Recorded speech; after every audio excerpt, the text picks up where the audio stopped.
Good afternoon or evening, everyone. Welcome to part two of our Water and Wellness Live with Robert Slovak, the water expert. I'm Dr. Angela, and we want to jump right in this week because we ran out of time last week and we have a lot of information to cover. Now wait, Yes. now wait, Angela. It was more than just running out of time. I mean, we just got messed up in many ways, including losing our Wi-Fi signal. Yes, We but were it was our messy. first time at it, so that's all right. Hopefully this will be better. Yes. And anybody who has questions, please send them over to us in the chat box, and we will try to get to those as well. And we may open up the floor for questions later in the hour. So, Robert, where would you like to start? Do we ever hear, is there any way that like a spectacular question, we could actually hear a person, or is that not even possible? We can do that. Absolutely. Okay. We will open it up. You know, I'm open to that if we think there's like a discussion between that person and I that everybody would benefit from, it'd kind of be cool. Yeah, we'll do that. Absolutely. But let's get in on and start right away with some of the questions from last week. Oh, wait, may I say one thing, please? Sure. Moderator? I just want to say last time I was wearing my promotional water and wellness shirt, okay? But today I just want to say I am wearing my anti-5G shirt, okay?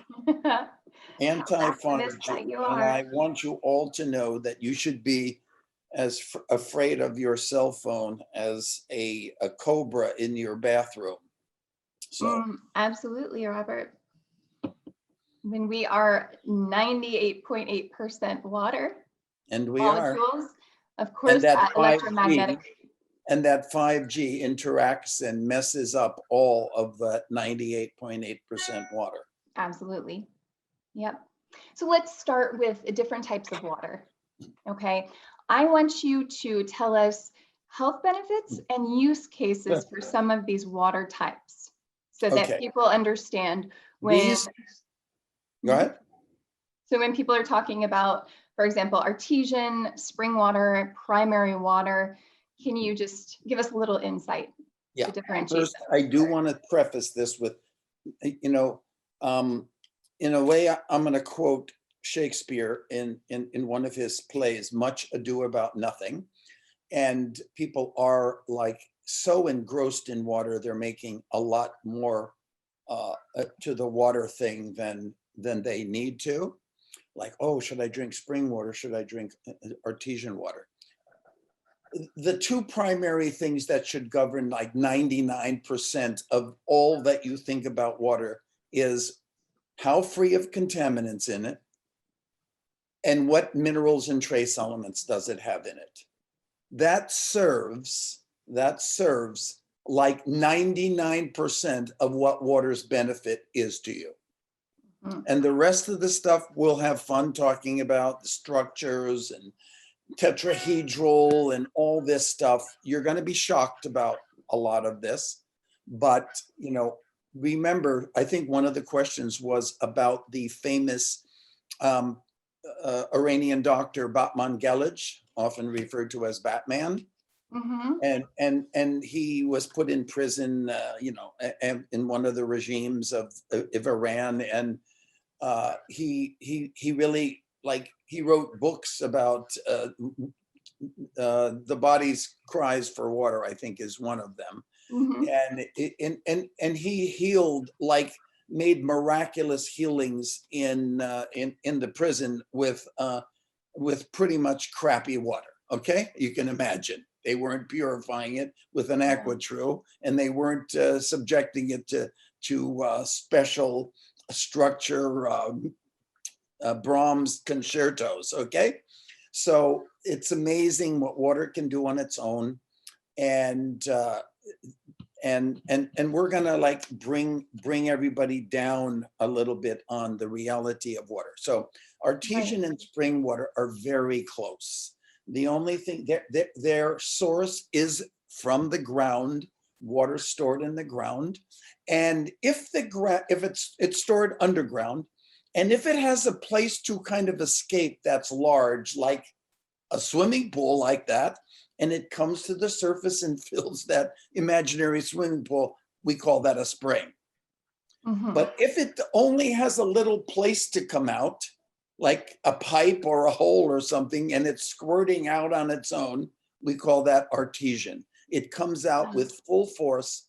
And it's kind of great that it does, because it is, it's captured somewhere and not exposed to environmental toxins in general. So, we revere, of course, there's bad spring waters too. There's spring water with toxic contaminants in it. But in general, spring water is pretty good purity wise. Mhm. Artesian is pretty good purity wise. But I can't end there.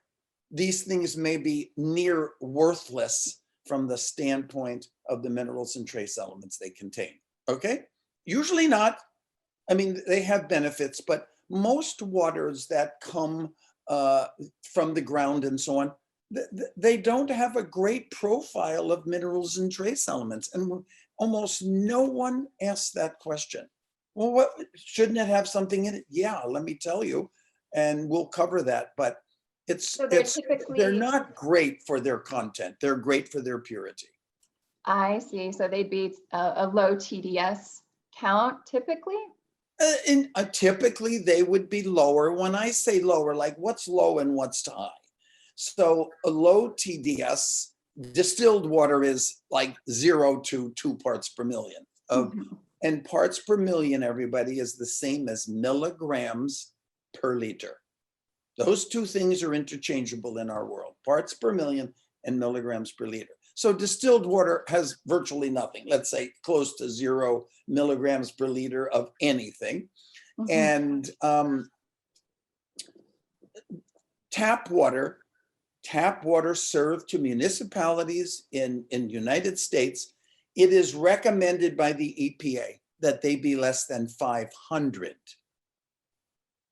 Now, when you say less than 500, why less? It's only an aesthetic ruling that people tend to prefer water less than 500. There's no real magic. And if a state or a town can't meet the 500 standard, it's Mhm. allowed, permitted by the EPA to violate it. Up to 1,000 in some states and up to 1,500 for part of the time in other states. So though that 500, 1,000, 1,500 is really refers to the total dissolved solids, which is sum of the dissolved minerals and trace elements in the water, the sum. And it could all be just 3 minerals or trace elements, okay? I mean, it could be very little variety, but have a lot in it. So that's kind of the range. Most bottled waters are less than 100 because people find them more refreshing than water that's 500. The Europeans think a little differently. They prefer mineral water way more than we do. Mhm. They prefer carbonated water way more than we do, con gais, okay? And so they're used to it, and they have a history of valuing the special minerals that can occur in what they call mineral water. And it could be high in magnesium or something. And we'll probably get into that a little more too. Okay. So back to the carbonated water, is there any? Wait, you carbonated? Where's Mhm. carbonated? No, When no, you you mentioned didn't. the What carbonated, about prime? Oh, carbonated, yes. You have it on the list, so you want to cover it, I guess. well, is And there any problem or? you are the moderator, so that's, I'm trying, but when people are drinking carbonated water every day, is there any problem in doing that? I would say if it was the only water that it would alter, because carbonated water, because it has carbon dioxide in it, either Mhm. naturally or put in by the water bottling place, the carbon dioxide forms carbonic acid, okay? And the carbonic acid is adding an acid load of some extent to the body. Now, So it's more acidic. at the same time, don't like freak out that it's acid water, but at the same time, it is in naturally carbonated waters, meaning in the ground, there's a source of carbon dioxide that carbonates the water, like Original Perrier and some of the other ones. Oh, my favorite carbonated water happens to be Gerolsteiner. So Gerolsteiner is, I'm pretty sure it's still naturally, it's like a 300-year-old water. I think it was naturally carbonated at least one point, and perhaps it is now. But that carbonation being acidic enables it to dissolve a high level of minerals. You need acid to dissolve minerals. That's why soil should be actually, just a little aside here, soil should be slightly acid to help the plant derive minerals from the soil because it keeps them in solution. So if you have carbonated water naturally underground, it will dissolve the water. In the case of Gerolsteiner, it has a lot of calcium and magnesium bicarbonate in it. And I think it's good to get these blasts of special minerals, especially magnesium bicarbonate, every once in a while. But I wouldn't drink it all the time, my only water. Okay. So then people were asking about ozonated, oxygenated water. Oh, wait, how about primary water? Oh, yes, we didn't talk about that. Pardon? Let's talk about primary water. Yeah, primary water is kind of a new guy on the scene, even though it's the oldest water. And there's a lot of controversy, not like against primary water, but some people consider it a conspiracy theory that we don't talk about primary water. You see, in the mantle of the earth, somewhere between where you're all standing and the center of the earth, there is the mantle has like an infinite amount of minerals and trace elements and all kinds of gases and things. It's unimaginable and rarely talked about. But water is naturally produced within the earth from the natural hydrogen and oxygen that's given off by compounds in the earth, etc. So water's made like in volumes. Some people say that we're not being told, we're always being told about there being a water shortage and this and that, and there's no need for a water shortage. So most primary water is made below, I hope everybody's sitting down, 400 kilometers deep. Wow. 400 kilometers. 400. Now that's a long way from the center of the earth, which is 4,000 miles deep, and which is more like 6,000 some kilometers. So, but it's down there. Mm-hmm. And you just can't dig a well and put a pump 400 kilometers deep. So what happens is that it sometimes naturally comes to the surface through the natural movement of the earth, often called fissures in the earth. And fissures are where volcanic magma comes out when there's a disruption in the earth's crust, and the water can come with it. Now, people who are expert hydrologists sometimes dig down to a fissure, hoping that it will open up to a 400 kilometer deep primary water source. And then it comes out and they harvest it in in pipes and tanks and so on. And I think a primary water that I'm aware of is alivewater.com. Alive. Mm-hmm. And I don't recall what the analysis is, other than the fact it's probably totally absent in any environmental pollutants, which is kind of nice. But Right. you can make water that pure with modern technology too, all right? Mm-hmm. And maybe it has some vibe, okay? We're going to talk about vibe today. Mm-hmm. Maybe it has some vibe that science doesn't understand, and that is beneficial. But other than that, its freedom from the contaminants is a nice from environmental earth, human-made contaminants is a nice feature. And I Mhm. think its mineral content and nutritional content would vary greatly with the source of the primary water. Mhm. Okay. So let's move on to ozonated and hydrogen Okay, so infused. ozonated water is something that you do artificially, and you there's a little device, and many of them that can have a little pump, and they have a little device that makes ozone electrically, and you can just bubble ozone into the water, Mhm. okay?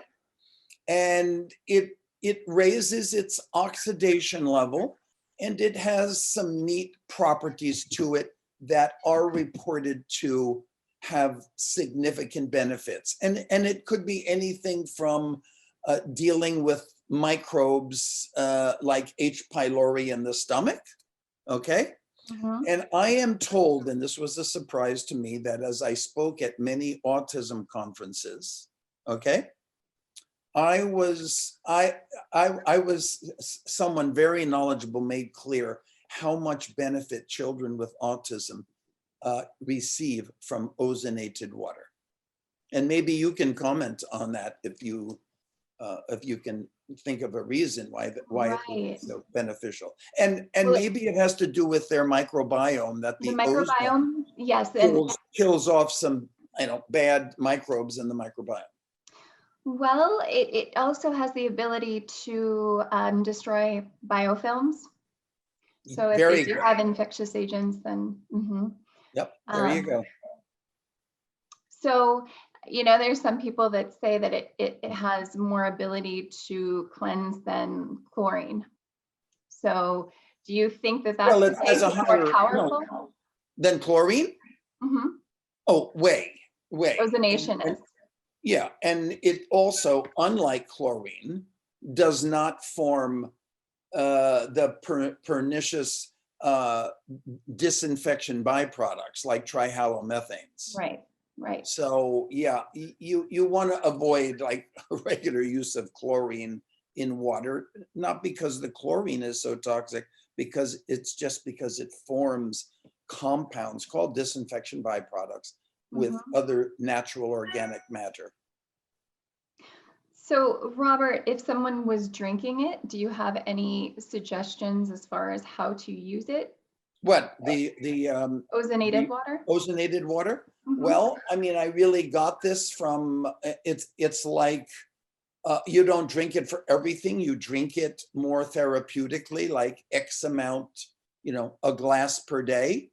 And I really I don't have a lot of information for an adult using this, ozonated water habit on a daily basis. It was Hmm. almost always beneficial for its therapeutic benefit in a limited amount per day. Hmm. So we And have a question that just came in from Raj, and he asked, is it better to alternate ozonated water and hydrogen water on different days? nope, I don't think, I think ozonated water is much more specific in its benefits and much more limited in its benefits than molecular hydrogen Molecular hydrogen. infused Hmm. water. Yes, way more. Okay. So do you think So the ozone adds, a moderate amount of oxygen to your system, okay? When the O3 breaks down into O2, but it's mostly an oxidant, okay? It's mostly an oxidant that really attacks microbes. right, right. So when we're talking about molecular hydrogen tablets or hydrogen infused water, you're looking at an ORP that is going to be lower than something like ozonated Well, water. lower than zero. Let's put it that Mhm. way. So you want to just mention ORP? I think Mhm. that was a question. ORP stands for oxidation reduction potential. And it means that it's the ability of a solution when you're measuring its ORP And I probably should have brought out my ORP meter, but maybe next time, an ORP meter. So ORP, if it's positive, let's say positive, if you were to measure your tap water, it would likely be positive 200 millivolts to 250 millivolts, maybe to 350 millivolts. And that would reflect the oxidant, typically chlorine, that was put in the water. Okay. If you didn't have the oxidant in the water, the ORP would still typically be positive, and it would be maybe 150. Okay. So less oxidative. And at a municipal plant where they're disinfecting your water, they typically use ORP as the measurement, like, hey, we have to hit with the water, we have to hit an ORP of 750 at the plant. If we meet 750 millivolts, we know we will kill every pathogenic organism. And so that's a world standard that everyone uses. Now, if the ORP is negative millivolts, minus instead of positive, it means that it's, instead of being oxidative, it's the opposite. It's called reductive or reducing. And reducing means it donates, it's able to donate electrons, okay? Donate. What else donates electrons, Angela? What else? Yeah. Are you referring to hydrogen? Well, it happens too, yes, but antioxidants. Antioxidants kill free radicals by donating an electron to them. So the lower the ORP, the greater antioxidant capacity. Yeah, nope, we won't go that far. It's a more complex science, okay? And a lot of people are fooled by making negative ORP water, but it is a fact there is a relationship between the amount of dissolved hydrogen in the water and the ORP. And it's more complicated than we can get into here. So Robert, we have someone asking what is Kangen's ORP, the water that Kangen machines create, is that not? Well, I mean, Kangen, I think typically could be anywhere from minus 300 millivolts to minus 600 millivolts, okay? And it really only reflects the amount of molecular hydrogen in it, okay? And it's not an easy curve to even discuss with our audience, and it's complicated. And all I can say is never buy anything on the basis of its ORP. Okay. Unless you're trying to disinfect microbes, okay? In which you want positive ORP. But the negative ORP is a big discussion that is beyond the scope we are in. And it's much better if you want to see how important water that is reducing, you measure the hydrogen, you don't measure the ORP. Okay. And just a frame of reference, mother's milk is a negative 70 ORP and carrot juice is a negative 50. I was reading that, so. And that's very nice. And if you ever go to like a German organic food store, they will often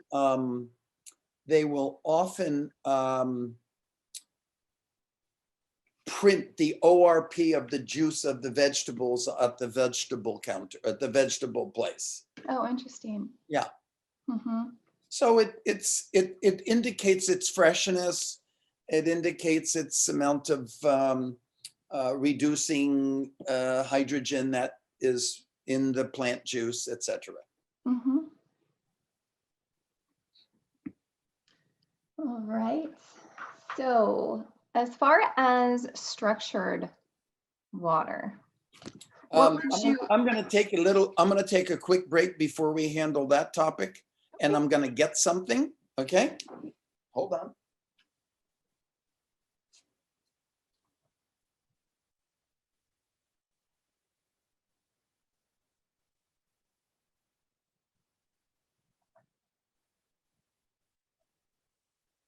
just go ahead and type any more questions that you have in the chat box, and I'll go ahead and get to those.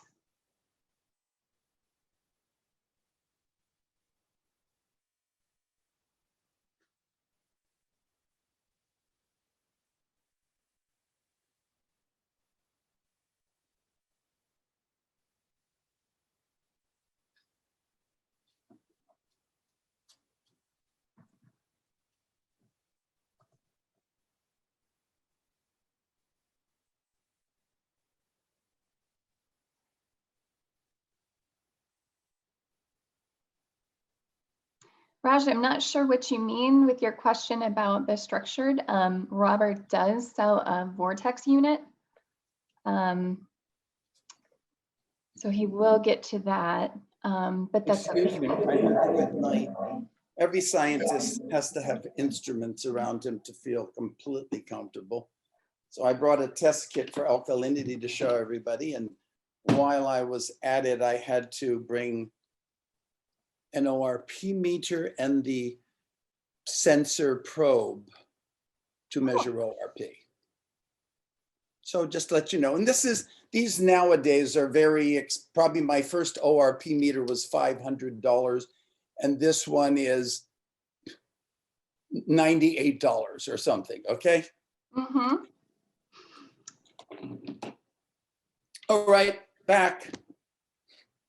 So Robert, one of the questions, why is distilled water usually suggested when people are water fasting?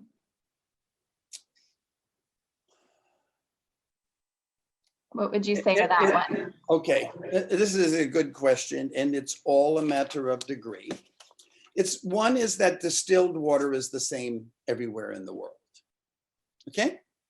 Mm-hmm. But there is not going to be probably a measurable difference between distilled water and reverse osmosis water, okay? For instance. And we could throw in another water, that deionized water, but I won't because I'm not a fan of deionized water. So like whether your TDS is 1 part per million or 5 parts per million, it's not going to make a difference in your fast. However, it's a safer bet to tell people, if you're writing about fasting, to tell people distilled water, because wherever they go to get it, their distiller, their store, they know it's going to be whatever, less than a few parts per million. But if you said to somebody, you can use your RO system, well, what if it's not working very well and it's 100 parts per million or 200? You know, sometimes people don't know. So I think it's more convention that we choose distilled water because it's uniform, it's the same everywhere, etc. But why, let's go, why do we want a low TDS water? Because low TDS water is more hungry for things to dissolve.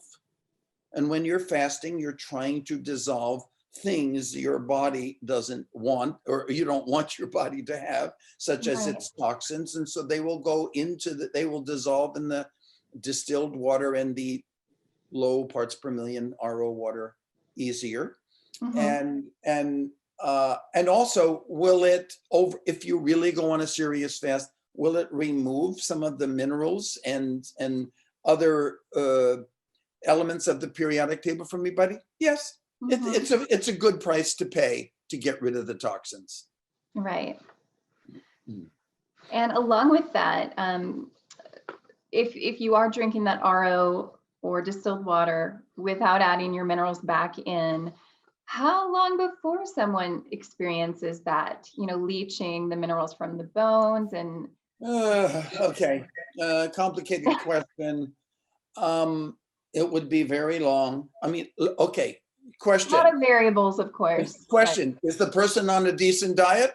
Okay, if they are, it'll be very, very long, years. Okay. In the early, for the military, especially for the submarines, or some people who stay in submarines, where most water traditionally is made with distillation from the ocean water. Okay, they have special waste heat distillers in submarines, blah, blah, blah. So they wanted to know, and all the early experiments were, hey, are these guys' health affected by drinking distilled water? So if you can imagine, what's the food like on a submarine? Probably not that great, Yeah. okay, and probably not organic. But the point is, there did not seem to be any health risk to the submariners. But keep in mind that you're looking at guys who are, somewhere between 18 and 40, okay, and they're soldiers and they're healthier. So lots of factors. All right, Robert, let's take some questions, because I want to at least address some of these that are coming in from people, even if we're kind of, just going off topic a little bit. Go for it. You're the moderator. You can do anything. A lot of people ask about Quinton, and somebody, Cheryl actually asked, can they be taken with amino acids or herbs? Can Quinton minerals? Can it be taken? With amino acids or herbs at the same time? It can be, but you will diminish. It will diminish its key capabilities. And the one that would be diminished the most, and this is the thing we have to really have just a seminar on, the difference between isotonic and hypertonic. Yes. Hypertonic is the nutrient, isotonic is, quote, the medicine, and is much more delicate, yet much more powerful. So if you're talking, you can think of the hypertonic as just a mineral solution, and you can take it with food, and you're going to get a lot of benefit.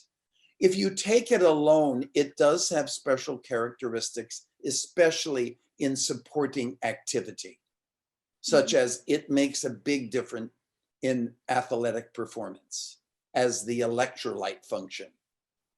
Hypertonic, right? Okay. Hypertonic, right. Hypertonic is if you're doing sports, it's functioning as an electrolyte, and you're going through a whole nother kind of physiology when you're, an athlete and actually performing. So it really supports that. And whether you were taking amino acids with that or herbs with that, it wouldn't make any difference. Okay.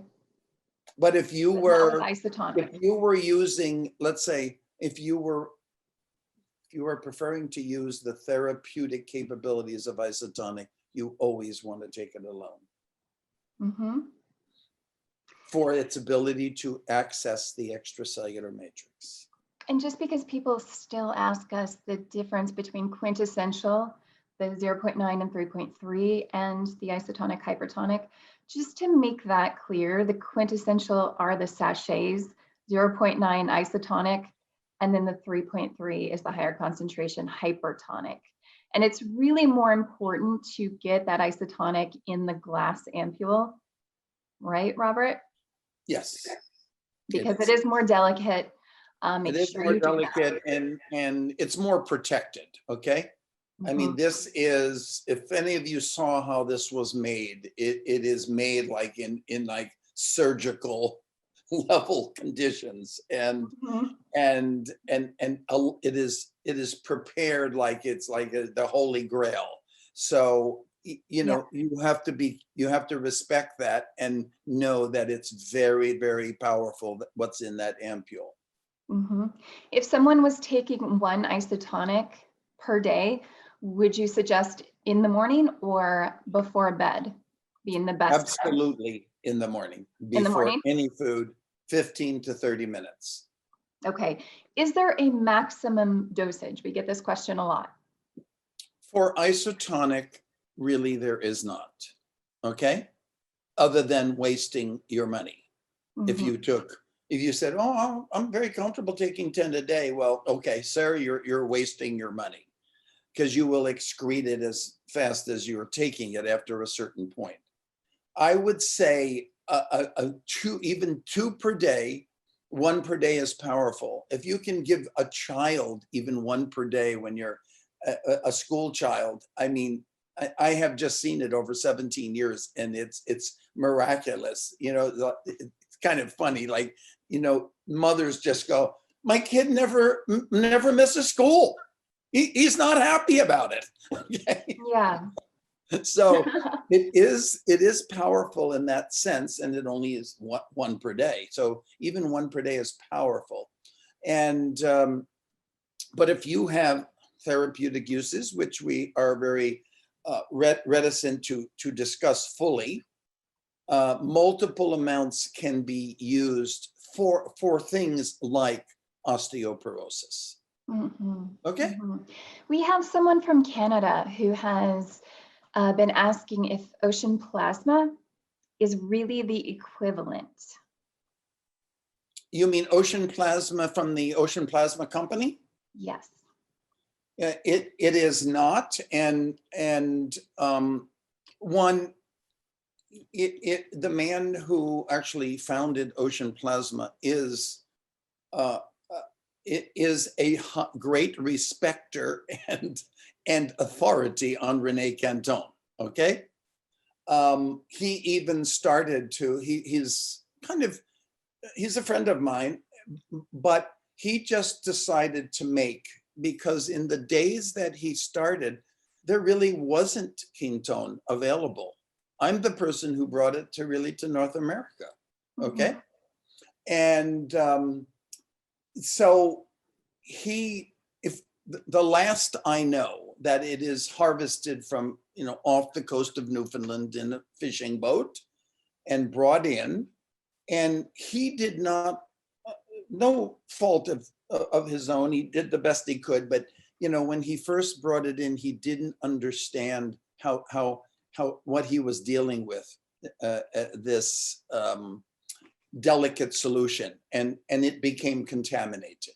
Okay, Mhm. and had to be taken off all the shelves and so on. But that was years ago, and it definitely is not processed in any facility even close. I mean, it's more like, what can I say? A more, I'm trying to think of something without insulting it. It's a simple homemade operation compared to a state of the art 21st century laboratory conditioned, sterile environment, glass piping that is at Laboratoires Canton in Spain. Yeah. Okay. I And mean, it's important for people to understand too that these so-called competitors, oftentimes they're either applying heat at some part of the process or ozonation. yes. Well, I'm pretty sure, no, I'm not pretty sure, I'm 100% positive that he didn't want to take chances and that ocean plasma is ozonated. Mhm. So in my writings, if you ever see a full presentation of Quinton from me, you will see me talk about everyone else's preparation, and his is ozonated and to control microbes. Mhm. And even when you ozonate, you start interacting with the many micronutrients that are in seawater. Okay, Mhm. I mean Right. it's got DNA fragments, and it's got phytonutrients, and it's got 100 things in it. Yes. And so ozone would pretty much obliterate the efficacy of those. Not to say that you couldn't benefit from the minerals and trace elements. Mhm. Okay. I And mean, if Barbara, somebody didn't have Quinton and they lived in whatever, in Fiji, I'd tell them, hey, send a look. If you can't get Quinton, send a boat out to the pristine waters. Ask the fishermen what's the cleanest waters, and weekly get a couple of bottles of seawater from 15 feet down and bring them back. It has to be as fresh as possible, and drink that. Your life will be better if you do that.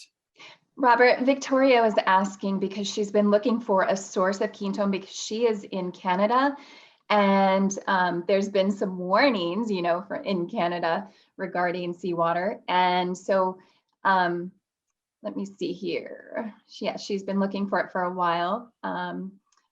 But There's been warnings. I've never heard. I haven't. I mean, of all people, to not know there's warnings about what?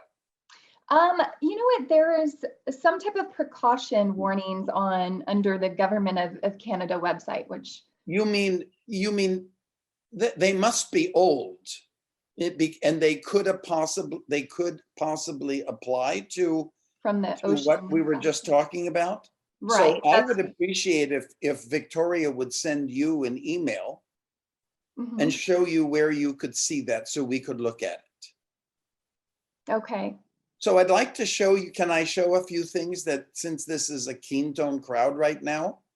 Sure. And Okay. while you do that, Robert, Barbara's just asking to clarify. So if I'm in good health, I should use only hypertonic, and if I have a health condition, I should take isotonic. Not really, not that cut and dry. I Okay. mean, let's say you're in good health, but you want to, let's say you have a lot of stress and you're spending a lot of time in your life as very understanding. I think I am myself right now, knowing what's going on with coronavirus and all the mess that's created. That if we're in sympathetic mode, which is the fight or flight mode, Keentone isotonic is very effective at moving and shifting someone from sympathetic to parasympathetic, meaning the more calm state. I mean, very effective, miraculously effective. Heart rate variability studies would tell us that, hey, it shifts almost everybody in less than 10 minutes.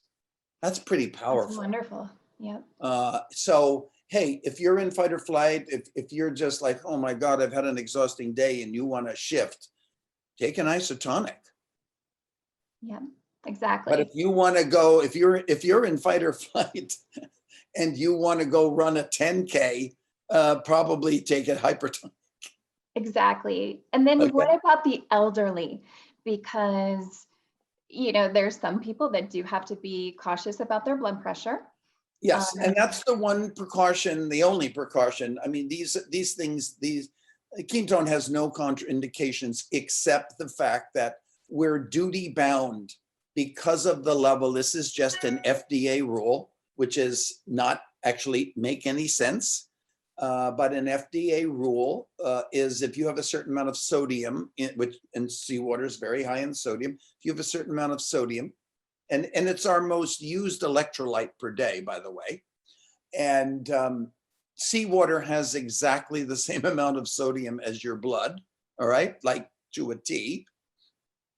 But when you hypertonic, which is has a higher sodium level, if you have this level, the FDA and regulatory agencies say you have to say you know, if you have hypertension, don't take more than X amount per day. Mm-hmm. And they really miss the research that I'm very aware of that has been around for 30 years, and that when sodium, even high levels, are combined with other trace elements, it doesn't have this effect. Okay? It doesn't have this hypertensive effect. And there's many studies that show this. The Japanese have done studies. Many countries have done studies, France, Spain. So, you know, obviously we have to tell you to respect the laws of the United States and the FDA regarding hypertension and sodium. But in fact, it's not as like alarming as they would like to have you believe. Right. Now, Victoria also asked if your goal is really improving HRV, chronic stress, you're in sympathetic dominance, then how many isotonic would you start off with? For you mean what for If you're in the the sympathetic autonomic dominant nervous state, system? yes, for balancing. One. Just one? I must Pretty say that powerful stuff. no, it's look, we might as well have some fun. One day, probably 7 years ago or something, Dr. Kessler, a renowned everything, chiropractor, functional medicine guy, you know, he called me on Sunday and he said, Robert Slovak, Yes. I'm Dr. Kessler. Do you know me? I said, no, I don't. He goes, do you know, I know you brought ketone to the United States. Do you know that it's able to shift a person? Everybody I've tried so far from sympathetic to parasympathetic in less than 10 minutes. And I'm an expert in heart rate variability measurement. I'm going, oh my God, I think I have something to learn. And he ended up, on his dime, actually. He was so excited about the discovery he made, and I acknowledged it. He came to several of our conferences when the world had conferences and you actually met and shook hands. But at the conferences, he would just proudly go, Sarah, come here. And he would measure them and they would be in sympathetic mode. And he would just break an ampule of isotonic there, and bingo, the heart rate variability monitor in less than 10 minutes would take virtually everybody to parasympathetic. Yeah. So yeah, it was it's pretty very amazing. impressive.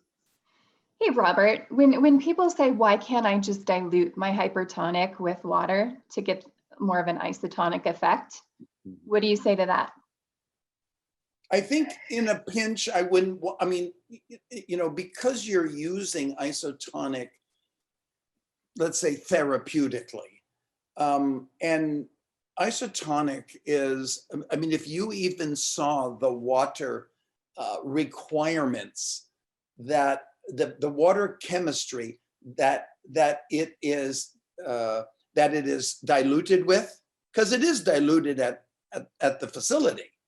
But if you saw the requirement, they have to go far and wide to access a natural source of water that meets this very narrow biochemical requirement of the water, just not to interfere with the chemistry of the seawater. So that's how delicate isotonic is. It's trying to emulate your ideal blood plasma. Right. You see, that one of the greatest things to be aware of is your blood plasma, which evolved from the ocean, is defective. Why is it defective? Yeah. It's defective because you're not restoring the ocean. What's restoring the ocean? To give it fluid and nutrients that are those nutrients of the ocean, which is the entire periodic table of the elements. That's it. And the fetus is not growing. It doesn't have it. Yeah. Nothing has it anymore. No. You can't get the 70 plus minerals and trace elements from anything that's really super healthy. And it's just not there. Why is it not there? Because it's not in the soil anymore, probably for nearly going on 100 years. Yeah. So can I show a couple of just distractions? Absolutely. Okay, so here's a photomicrograph of raw water that is made into ketone. Okay. So this is, you go, oh my God, don't tell me that I'm drinking that. Okay, all this is removed by extremely high technology, but it is this interaction of all of this life that really is the essence of the energetic factors in ketone. Okay, right. So it's much more than this is it. This is the bioreactor called the plankton bloom. And it contains phytoplankton, meaning vegetable plankton or plant plankton, and zooplankton. And zooplankton are these little things. There's a copepod, there's a krill, and these things are all interacting, producing the fluid of life. And here's kind of the interaction that really happens, that the periodic table which is dissolved in the water interacts with organic molecules, which are used by the phytoplankton, which are used by the zooplankton, and the result is this magical ketone marine plasma. And notice this little circle that the ketone marine plasma is on, and it shows like some of the elements of the periodic table. This is like often referred to as the mineral wheel, and it's just showing what ketone knew and modern biochemists know, is that the interaction between these specific proportions of minerals and trace elements found in the sea is the magic. I think it's fascinating, Robert, that these areas of these vortex plankton blooms, they are among the cleanest areas of the ocean and most populated with fish because they know where Right. the nutrients are. And they're And self-cleaning. I mean, it's a kind right, of funny word. They're right. self-purifying. Mhm. Okay, because of the life in there. If there were no life, you couldn't maintain it. And Yeah. here's a couple of shots of the absolutely 21st century Laboratoires Canton in Spain, and the water is collected from the ocean, probably 75 to 100 kilometers out in a special plankton bloom, and they bring it back in these pharmaceutical carboys and here's how it's transported in production. It's amazing. All Mhm. all glass piping. I mean, it's just extraordinary. And Yeah. then you get the ketone, hypertonic, and isotonic. Now, Robert, we have Lauren asking, can you get enough magnesium and calcium in Quinton? Not for your daily life. No. So here, let's look at it. We're on the slide. You cannot, but it is a very special form of magnesium. And well, did she ask about calcium? Calcium and magnesium. Okay, Mhm. yeah, not calcium, magnesium. And many people get too much calcium, and so you should watch this. So, hypertonic, which is directly from the ocean after it, obviously it's processed by this sophisticated facility. Remember, we talked about milligrams per liter? Well, hypertonic, which is the ocean, is 33,000 milligrams per liter. Mhm. That means that in every one of these ampules of hypertonic, which is 10 milliliters, you're getting 330 milligrams of total elements of the periodic table. And that's the magic. This variety of 70 plus elements, minerals and trace elements, 300 milligrams of them, okay? Mhm. It's priceless. And then the isotonic, which works in a different way, has 9,000 milligrams per liter, or you're getting 90 milligrams per liter, or 90 milligrams of total periodic table from the isotonic ampule of 10 milliliters. Robert, Yes? we've had quite a few questions about the famous minerals from the Great Salt Lake, and is Ooh, Quinton really that much better? And I think you just discussed, I mean, there's so much more than just the trace elements in yes. Quinton that gives it that life-giving force. And do you want to speak to that? Yeah, I mean, I think I should. That one has to be very careful, and I appreciate all the work that's gone on by people hunting for good sources, and if you're talking about trace minerals research, it is not from, in my opinion, from a good source. It is called the Inland Sea or the Great Salt Lake, and it is a captive body of water that has no outlet, and all it does is evaporate. And it's got, in many of its places, it's a huge lake in Utah. It's got and known for, and all you have to do is Google Great Salt Lake pollution. There's no secret Contamination. about it. It's one of the most polluted bodies of water, and I'm sure they do everything they can to avoid it, miss it, escape it, whatever, and produce from that. But it doesn't have the proportions, okay? It's so concentrated. I don't remember what it is, where the ocean is 33,000 milligrams per liter, okay? And don't quote me on this, but I think the Great Salt Lake is in the 200,000 range, okay? It's like almost a saturated solution, has no life in it except for a rare species of brine shrimp. Mhm. And it's not a place life thrives Right. like in No, Quito. not like the So, plankton and the blooms. reason life thrives is on this chart that I'm showing now. This shows the 10 major electrolytes or minerals and trace elements of Quinton, to keep it simple. And you can Mhm. see that isotonic your extracellular fluid and the blood plasma are nearly identical in their composition. And that's why, now, but when I say this blood plasma and this extracellular matrix fluid, that's the ideal. That isn't yours, audience. That isn't yours. That's what you want it to be.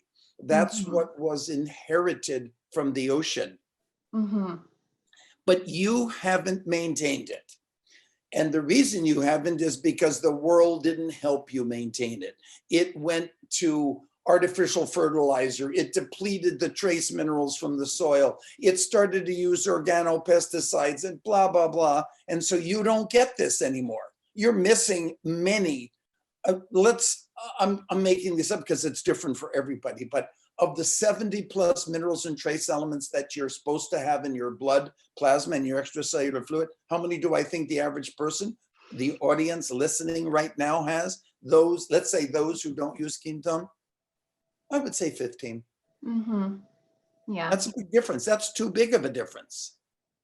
And we might harp on this a lot, but when you're someone who is planning to have a child, this is the most important thing to prepare yourself so that that amniotic fluid, it contains all of these elements for the growing fetus. Because it's trying to be the ocean. It's trying to be the ocean. And Ashcroft and two probably in our generations, collective generations, who was the audience, you know, there wasn't a lot of glory and money in analyzing the minerals and trace elements in the body. Okay. I mean, it was enough. And the guys who really did it, and then just like, you know, nobody could even get money to do it because the pharmaceutical companies didn't want to even know. Ashcroft, Ashmead and Graf are two research scientists, famous, who wrote the book on the minerals and trace elements used by the body. That's it. Ashmead and Graf. And they said, I think their conclusion as they were closing the door for the last time on their laboratory, that man needs not an essential 10 or 15 minerals and trace elements, but mankind needs over 60. Absolutely. It's proven. For proper genetic expression, we need 64 trace nutrients. Now, Victoria is actually a holistic vet, Robert. Whoa. Okay, now I don't know if you did that on purpose, because look at this slide. because people who are into animal husbandry know, and those who are the smartest and want the best healthy calves and the best healthy horses and all that, everybody adds sea solids and sea water and sea things to the feed, etc. Those who don't miss the boat. And here's a company that SeaCal is a company that makes agricultural and animal husbandry minerals for that thing. It's like ketone for a cow. Okay, so if she's a vet and she's actually looking to use on dogs and cats, how would you scale down the dosing based on the size of the animal? I mean, I really would do it on the basis of body weight, okay, for most animals, and you know, if you were to, I've seen miracles happen with animals in every way, okay, in ways I can't even talk about to the public at this point. And the person who showed me this, like kind of the most, was the famous Dr. Gary Gordon. And he goes, Robert, can I show you something? And he showed me like miracles before my eyes with what he was able to do with dogs and other animals and horses. Okay. His wife was like very into jumping horses. Okay. They owned, you know, prize winning jumping horses. And you know what happens when a horse hurts its leg and is lame. Okay. I'm not our guest veterinarian. I know nothing about, I've never owned a pet, even a goldfish. So you'll have to excuse my ignorance. But they just told me one day when they said, oh my God, my wife's favorite jumping horse just is lame, or it hit the thing that it was jumping over. And I'm going, Quinton, you must inject Quinton into the horse's area and do it regularly, and you can do it subcutaneously and give it some in its feed and all that stuff. And it was like, Wow. oh my God. Their vet said, no way, over, put the horse to pasture or whatever they do. And this horse was jumping again in 3 months. Wow. Wow, that's amazing. Yeah, I mean, what a coincidental story to tell to our guest. Yes. You know what, Robert, this question came up and we were talking about the parasympathetic properties that isotonic has.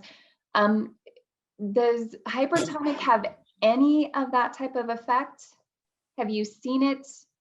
Or is it more of a sympathetic, energizing? No. Hypertonic does not. Hypertonic, because it can't access the autonomic nervous system, which terminates in the extracellular fluid. Okay. Or matrix, okay? That's why.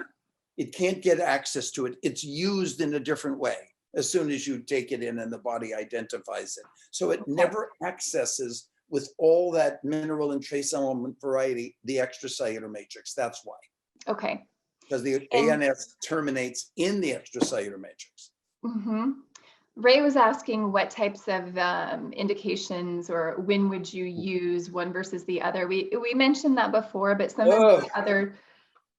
Okay, ladies and gentlemen, I'm going to tell you some good news and I'm going to tell you some bad news. We are held hostage to some direction. I can tell you there are volumes written on the nutritional and therapeutic use of Quinton. 98% of them are written in French, and they will never be translated. And it was actually the discovery of one of the therapeutic books that caused the suspension of Quinton for 2 years. So we just can't go there. People are welcome to personally contact me and I can direct them to the sources, okay, where they're more free to discuss this, what you want to know, but it is in volumes, okay? Right. And it's interesting, some of those volumes look like this. I think it's so funny that you asked this, because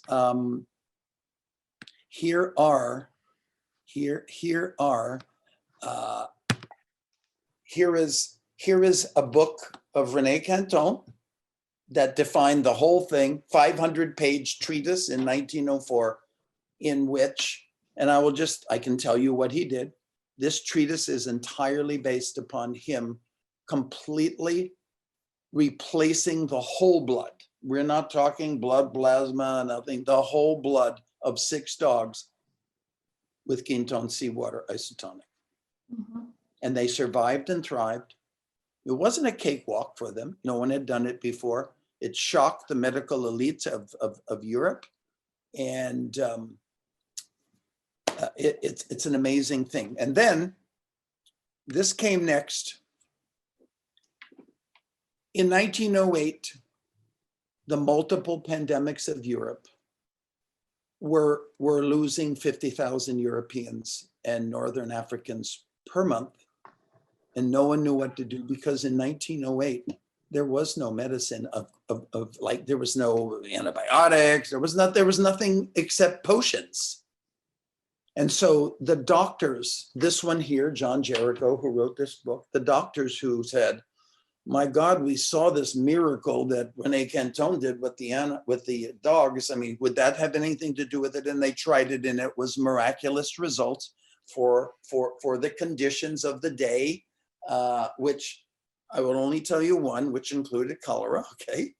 And when they used it, they were able to eliminate cholera And the countries were so astounded by the results that the countries of Europe, 8 countries, voted to install, or whatever you want to call it, establish 69 marine dispensaries, they called it. And these dispensaries only treated people with isotonic and hypertonic in every which way that I cannot tell you. Okay? And this book covers all of that.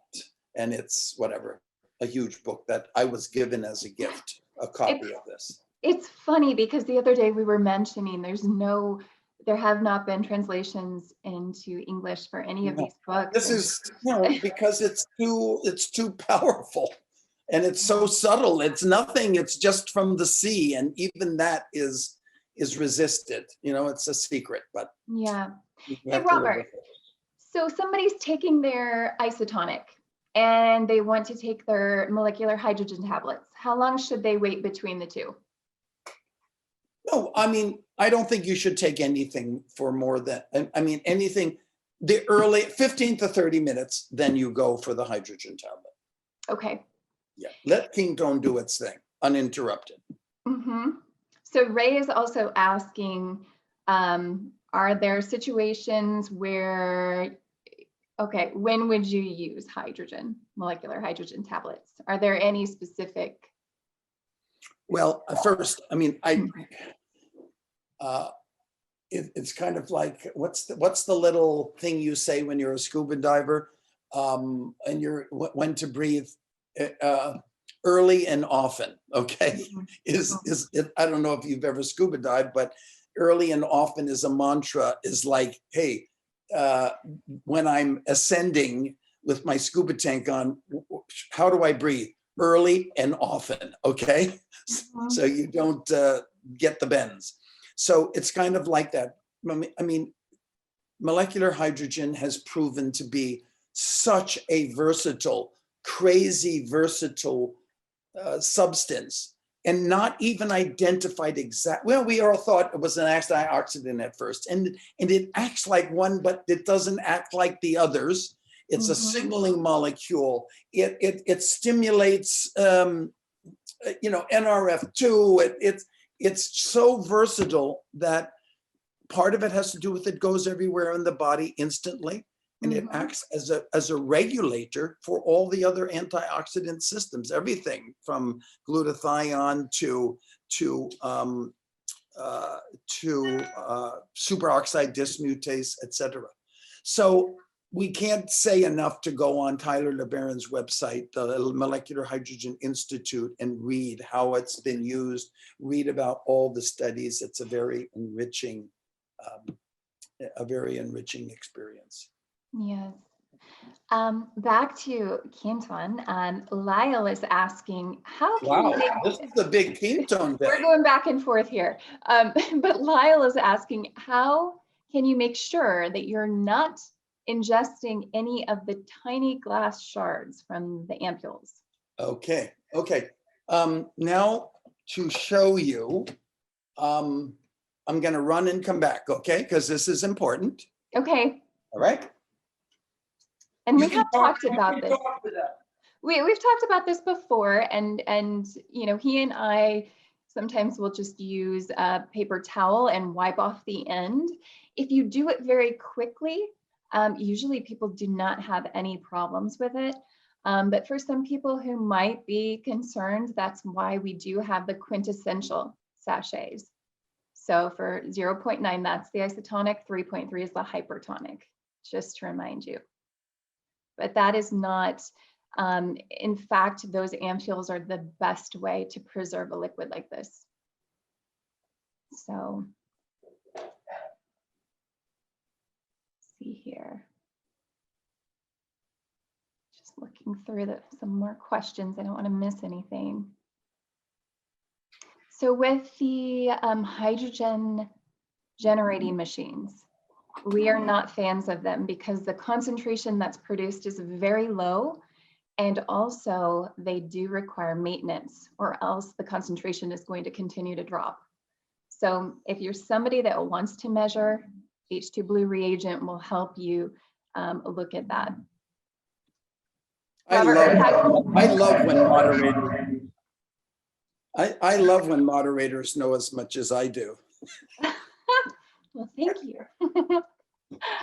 Okay, I am back with apparatus. What do you have? No, I have an ampule of Quinton. Ah, In every box of Quinton, which comes in a neatly stacked box of ampules. Many of you have seen this, you know this. This is nicely, and there's 5 of these 6-layer packages in it. And for those of you who are hearing me for the first time, I will proudly tell you that it is just this one, but isotonic, not the hypertonic I'm showing you. It is this one that saved my life in Brazil and forever changed my career, okay? So that's why you see me maybe a little overexcited after 17 years of dealing with Quinton. It's hard to believe, 17 years, you know? And starting out learning this and thinking that the friend in Brazil was telling me this will fix my bacterial gastroenteritis, and I'm going, are you out of your mind? But in fact, it did, because it is a miracle. And so here is the ampule. Each box comes with a little disc. Many people have no idea what it is, but we're going to tell you. This little disc can assist you in feeling comfortable by breaking the tip. Now, if you want to be super careful, and you should, you may use a little tissue just to wipe it off. And if you really want to be careful or super cautious, even though I've done this for 17 years, and at one point, once in 17 years, I did nick because I didn't use anything. I just break it, and I actually still do that. that's what I do. It's so easy. So anyway, if you want to make sure you can, when you have one end closed, you can just tap on it and you'll see little droplets of Quinton come out. And that could clear if there, and then wipe it again if you want to be exaggerated. That is how to absolutely do it. Let's say you wanted to do it for your newborn baby. You can also put the Quinton in a little cup by breaking the other end and letting it go in. And then you can use an eyedropper, you know, and with an eyedropper, frankly, this is magnificent. I hope I don't embarrass myself. I put it drops in my eyes. And for nasal hygiene, I put drops in my nose. Robert, we have Sean asking, should you take isotonic in the morning and then hypertonic later as an athlete? What would be the best daily workout protocol? Is that how? I would take, I mean, for a standard workout, I would take at least 1 ampule of 10 milliliters of Quinton hypertonic. But if I were a really competition athlete and running, you know, a Ironman or something of this level, you know, a real athlete's challenge, then I would take up to 20 or 30 milliliters of hypertonic for its sheer electrolyte. Now, when you are especially long distance athletes, where you're running or you're cycling long distance, Quinton is famous for this, you are subject to hyponatremia, meaning the imbalanced loss of sodium. And you are looking at the best sodium physiology fortifier that exists on the planet. And Hey, Robert. this solves that problem of hyponatremia. Natremia. We had people asking, what does Quinton do for the eyes? Is it for dry eyes, for cataracts? What? Not for cataracts. If you have cataracts, I would say you should use acetyl L-carnosine, okay, which is the famous Bright Eyes from Life Extension. Bright Eyes 3 from Life Extension, or I mean, it probably 5 companies make it, but it's the discovery. It's the discovery of the Russians that was never allowed. It's kind of like Quinton, never allowed to express what it was capable of. But acetyl L-carnitine is carnosine. Carnosine. Oh, I said carnitine. Carnosine. I did say carnosine the first time. You must distinguish, but acetyl L-carnitine is very potent in preventing and dealing with cataracts. You can read a lot about it. There's tons written on it. Carnosine. Life Extension makes something called Bright Eyes 3, but there's other brands. So Tyson just asked, are there any biomarkers or ways to test if the products are working inside the body? What would a person expect after a dose, or how many would it theoretically take? I'm assuming Quinton, but yeah, I'm not sure you could. I mean, like if you were a new person just taking one ampule for one time, right, I would say it would show up only in heart rate variability. Okay. And even though they may not know what this very esoteric test is, but it's fair. It's not simple. It's not that complicated. But heart rate variability is one of the major clinical evaluations used on the International Space Station. Okay, I didn't know if you know that, but it is, and it's a very fast responding reaction using very complex electrical signals of the heart to generate medical conclusions. Heart rate variability, and then you would see Quinton show up dramatically after, let's say, a month or 2 of its use, comparatively with you now and you a month later, for using like very sophisticated state-of-the-art bioterrain analysis. Okay, right. I mean, it would shine with bioterrain analysis. Bioterrain analysis was, which was, can't remember who created it.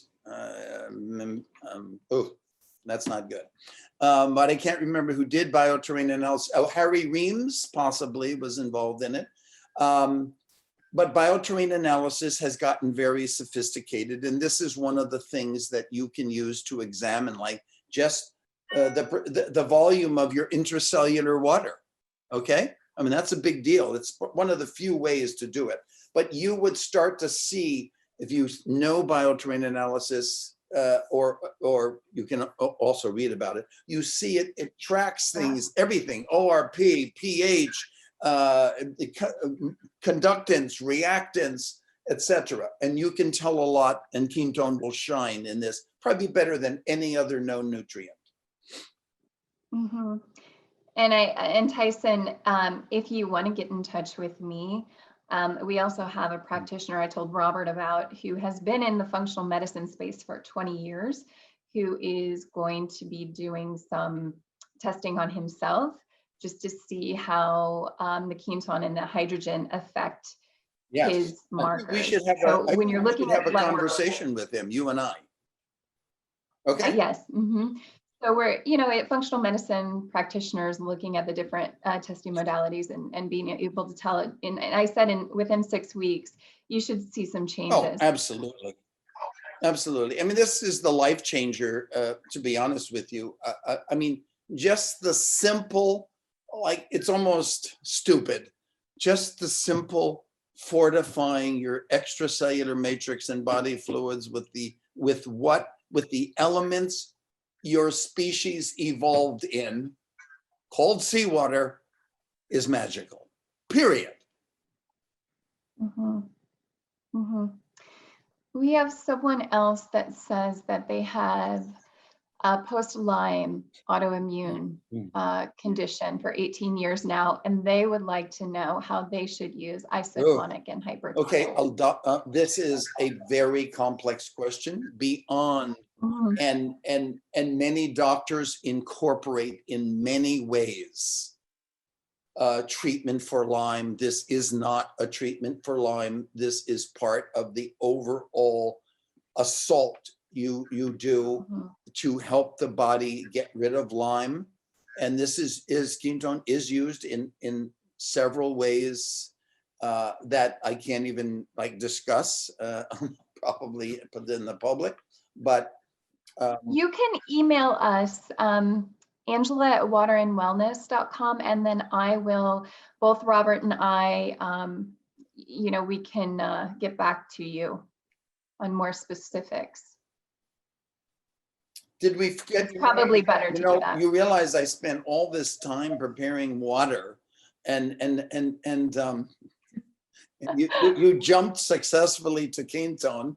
I can't help it. There were And so many questions about ketone. it's amazing. I'm surprised that because so many of the questions in your form involved water, and I thought I Yeah. would, we're going to have to do water again because I've got so many answers waiting to be delivered. Right, How right. about this? It's What happened to the person? Somebody, it's very curious. Somebody had asked a question I didn't expect about the bottled water Wata. Did that person, is that person on? I don't believe so. That was an email I received. Okay. Did you want to address that? Well, if nobody knows about Wata, we won't waste the time. I'm not a Okay. fan of Wata. I will tell you, it's spelled WATT-AAH. And I just found like the claims and lack of scientific responsibility of this company. And I'm not saying anything negative about their product. I really don't know it, but they put in a form of gas made from water. It's a hydride gas, and they infuse it back into water and make a bottled water out of it. And it seems it's a lot of hype. It's similar. It's kind of similar to the idea of putting Brown's gas, for those of you who know it, into water and consuming it. It may have some health benefits because it does involve hydrogen and so on. But I was so disappointed by the irreverent and incorrect statements made by Wata about other things, and they actually did not have a clue of what they were talking about, and that kind of turned me sour on their product. And for those of you who don't know what we're speaking about, it's Aqua News product Wata, and it's polarized water made by infusing deoxytetrahydride gas into ultra pure water. So Mhm. something So, that asked in the business, guys, I'd like to tell you consumers out there that there's no business better than selling water. Okay? Really. I mean, it's if you make it in the beverage space of selling water, and that's why the biggest companies in the world, Coca-Cola, Pepsi-Cola, Nestle, why their bigger businesses are all water, because it's higher profit than Coke will ever be. Okay. So water is a good business, and everybody tries to make it in water, and everybody exaggerates. And now the new thing that I thought we were going to get into was like this lure of structured water. Okay. But like structured water, it's like we've been so romanced by this word, or the public has been so romanced by this word, and I just go ho hum, another structured water that doesn't Robert, mean anything. Yes. we should get into that next call, because The that's next going to take us call? in all different. You mean the next directions. webinar or the next call? Yes, the next webinar that we have, we should talk about that more, because I do want to ask you, a lot of people have been asking about the Echo hydrogen machine, and what your thoughts are on the machines or the bottles. Which I one? know you've spoken about this before, but especially the Echo hydrogen machine, there's a lot of promotion Well, about that. these are, I mean, these are kind of in the category of alkaline water machines reinvented. Okay. Mhm. Okay. You know, for the audience who doesn't know, I'm a strong opponent of alkaline water. Okay. Not of using it. It doesn't matter what the pH of water you drink is because your body's going to change its pH almost instantly. So I figure, what is that pH going to do for you if it's going to change instantly to something other than alkaline water? But I've been an opponent against it for the claims made for alkaline water, etc. So what happened was the influence of myself and people like Tyler LeBaron on dispelling the benefits of alkaline water. And I even have a T-shirt that says it's not about the pH, alkaline pH of water, it's about the water's alkalinity. And very few people understood that, but it really isn't about the pH. And I teach something that I want you all to think about. The pH of anything you eat or drink, meaning I don't care if it's water, I don't care if it's an energy drink, I don't care if it's avocado juice, it doesn't matter. The pH of anything you eat or drink is irrelevant in human physiology because the body immediately acts on it to change it to its own needs, okay? Period. And this kind of falls into the structured water thing. Oh my God, the water is out, looks like little hexagonal flakes, and it's this, and it responds to the, you know, a Brahms concerto, and it forms this kind of crystal and so on. Right. Well, let me tell you, look, water is delicate. Water reads its environment. But Mhm. when you put it in an environment like the stomach, where you, unfortunately, it has to go when you consume it, when you put it in that environment isn't a Brahms concerto. It is something that can dissolve a sirloin steak in 20 minutes. And if you think your structured water, your delicately structured water, it is going to not be the same going through your stomach and then be distributed throughout your body and then into your cells, well, think again. You've just wasted your money. Mhm. And I put alkaline water in the same category. But alkaline water had a little bit of an out because people would say, hey, I felt better when I used my alkaline water or not my water. Let's distinguish between alkaline water you buy at Whole Foods in a bottle.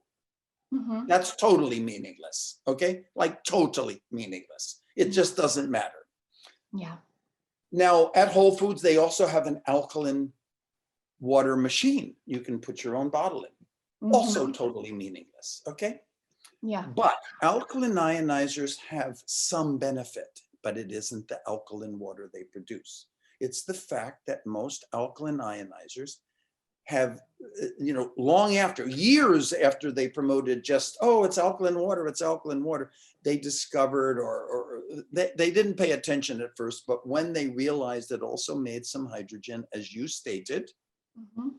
albeit a little bit of hydrogen, any amount of hydrogen will help the body. It is a phenomenal nutrient. Yeah. So they started to say, oh, they almost lost the idea of promoting the alkaline pH of the water. It's like, oh my God, this generates hydrogen, this generates hydrogen. But for the money it takes to make that hydrogen, meaning you're spending thousands. I mean, some machines are, I guess, probably the cheapest is $2,500. They go up to $7,000. To do that and get a moderate amount of hydrogen, let's say less than 2 parts per million coming in the water, if you're lucky, usually it's lower, but 2 Mhm. parts per million is who would really wants to pay that much money for it? And the other claims made for the water are very unsubstantiated, and you can also read Tyler LeBaron's website. He comments on that as well. So if you really want, the best way to use hydrogen is one, a tablet which can make easily 6 to 10 parts per million of hydrogen in whatever 10 to 12 ounces of water. You can use a expensive hydrogen gas generator, and they can range from maybe $3,500 to, my friend just bought one for $7,800. And you can infuse water with it, though it's hard to get much over 2 parts per million in that, but you can also breathe it. And I'm all for the idea of hydrogen generators. It's expensive and it takes you much longer to get the hydrogen. But most of the research done on water with hydrogen or molecular hydrogen infused water was done with either infusing hydrogen into water. Most of them weren't done with inhalation of hydrogen gas, because it takes a long time. I mean, the experiments would have been much more extended because of the time. You can't inhale that much hydrogen compared to get it in through ingestion. And also there's advantages to ingestion that you can see, like production of ghrelin and a few other things in the body that benefit from ingesting hydrogen infused water. Mm-hmm. And also Tyson was asking about the studies. Again, you can go to the Molecular Hydrogen Institute website, or just go to PubMed and search molecular hydrogen. And there are so many studies, and it really impacts all organ systems, all systems of the body. And we have some people who frequently ask, Robert, is that adding deuterium to the water? There's some confusion. People are thinking that those are connected. Those are two different things. They are very different things, and you don't add deuterium to water, you subtract it. Okay, I don't know. I don't know if they said that you add it, or I don't remember. Yeah. Mm-hmm. So water that's depleted, meaning reduced in deuterium, because water has all water on the planet, for the most part, has 150 parts per million or 150 milligrams per liter of deuterium water in it, meaning that the hydrogen in the water molecule, H2O, that hydrogen is heavy hydrogen. It has an extra neutron. So there's about 150 parts per million of heavy hydrogen water in every liter of water. That's about 6 drops. So if you have a liter of water, there's about 6 drops in that. I think that's 1.5 liters, but it's about 6 drops. And no one thought it meant very much. 6 drops, who cares? But until they realized that deuterium is one of the most egregious contaminants, and it is part of water. I mean, it's the water molecule that has the deuterium.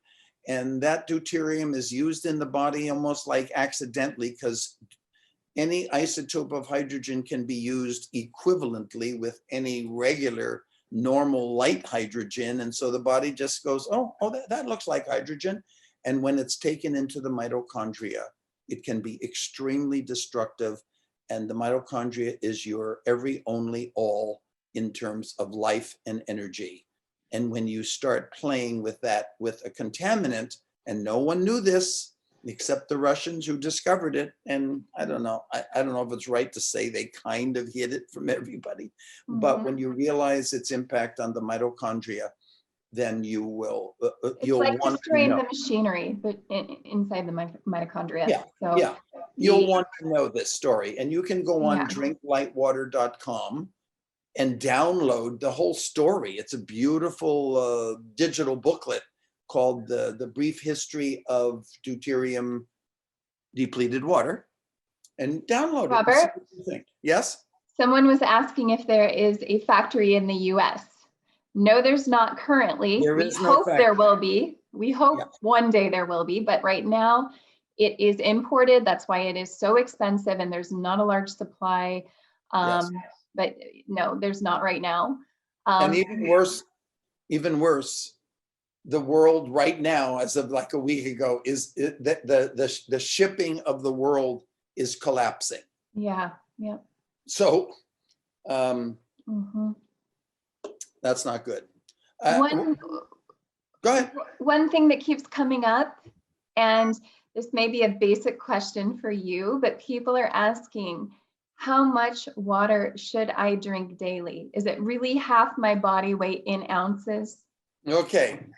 No, I think you should drink water. And this is for this is for someone who is not on deuterium depletion protocol. Okay.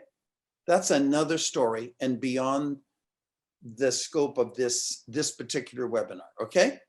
If you're deuterium depleting, it's another thing because you use less water when you're on deuterium depletion because your mitochondria make better water itself in the mitochondria. Okay. But that half the body weight in water, one of the questions that had been made, and I think I managed his name, it was Batman Gelage. Okay. Mhm. And he is the Iranian guy. And I think it's worth that, you know, he's such a hero in explaining the capabilities of water. I'm actually going to see if I can find a note on Mr. Batman Gelage. I will be very disappointed if I can't find it. But Batman Gelage was the one. He had sick fellow prisoners in a prison and unsanitary condition, lots of disease. And his book called The Body's Many Cries for Water taught us, oh, here we go. This is some very good information for our group. Here's Batman Gelage. This is actually from his book. Drink half, here was his cure. For people who had diseases, he didn't have a single medicine, like not even an aspirin. But he achieved miracles, and his books are about it. A true hero of history. He said, drink half your body weight in fluid ounces. And look what he says. You probably just rolled your eyes to the back of your head. Are you nuts? That's a lot of water to drink. Actually, it's quite simple to accomplish this when taken in, say, 8 glasses of water spaced throughout the day. For example, 192-pound person, that half of their weight is in 96 ounces, divide that by 8 12-ounce glasses of water per day. Now, he achieved miracles with that. Mm-hmm.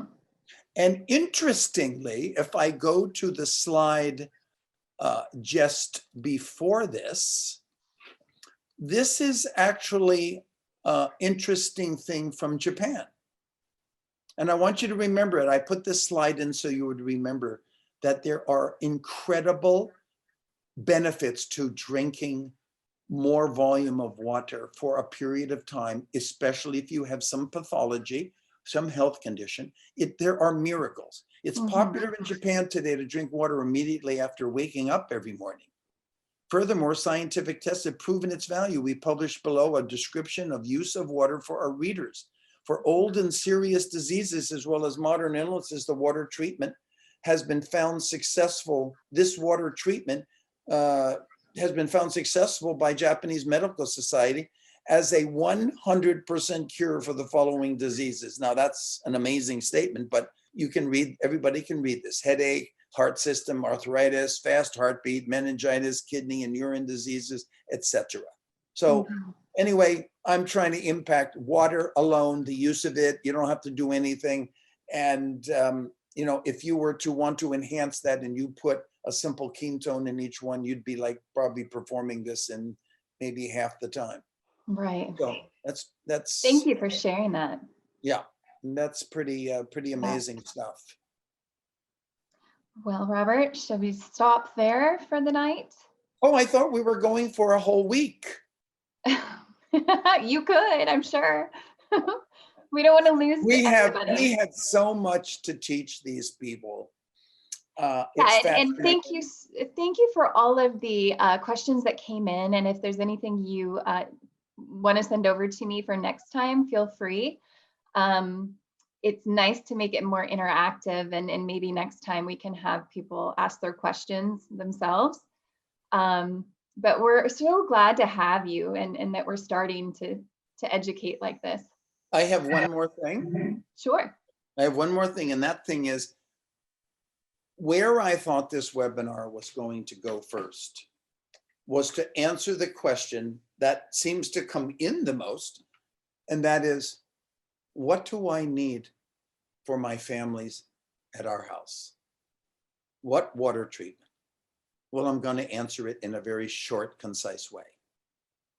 One, if you are really as health-minded as Angela and I think you all are, if you're willing to put up with this, these complex answers to your questions, if you're willing to put up with this, then you need to have something to protect you in the bath and shower, which is called point of entry, meaning it does all the water in your house. Doesn't have to be that sophisticated, but I'll tell you a few rules.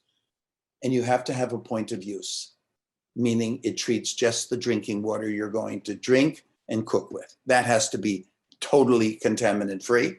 And then you're going to add Quinton minerals to it.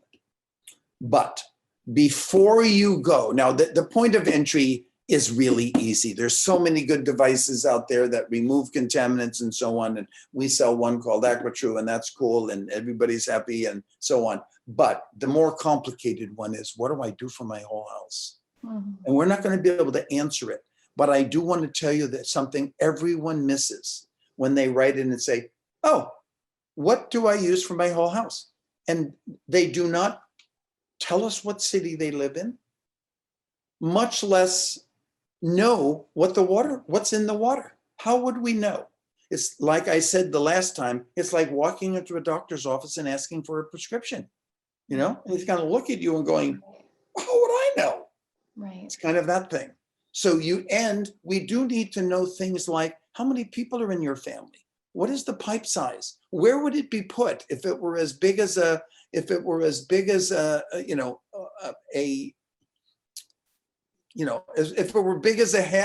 refrigerator, the floor space of a refrigerator, not as big as the refrigerator, but if there's Robert, yes. So the take-home message is, if you're looking for something for a whole house, do not get something that somebody's telling you is like a one-size-fits-all. Yes. No, it's not that easy. Wait for the next webinar. Yeah. We'll talk more about it because a lot of you are asking about that. So we'll get to it hopefully next time. And any last thoughts, Mr. Slovak? Nothing. I think we covered it pretty good. I feel a little better than last time. And next time, I think we're going to feel even better. And I'm very concerned about all of these questions that I have here. And you and I were going to talk about them. There's some really good questions. Okay. I know, there's a lot of information. And thanks for sticking with us. Curiosity out there, and structured water is a big one. And whole house. A lot of people are really concerned about the chloramines in their shower. So that's just. You should be concerned about chloramines. Chloramines they used to think it was innocent chemical, and it's just a combination. For those of you who don't know, it's just a combination of chlorine, like Clorox, which isn't that toxic, and ammonia. And there's a reason. That sounds kind of messy, but it has been found to be a little more of a health risk than they originally thought. Mm-hmm. And hard to remove. It's about 5 to 8 times more difficult to remove than chlorine. Did you see that vitamin C shower filter that's being advertised? Yeah. And does it work? Absolutely.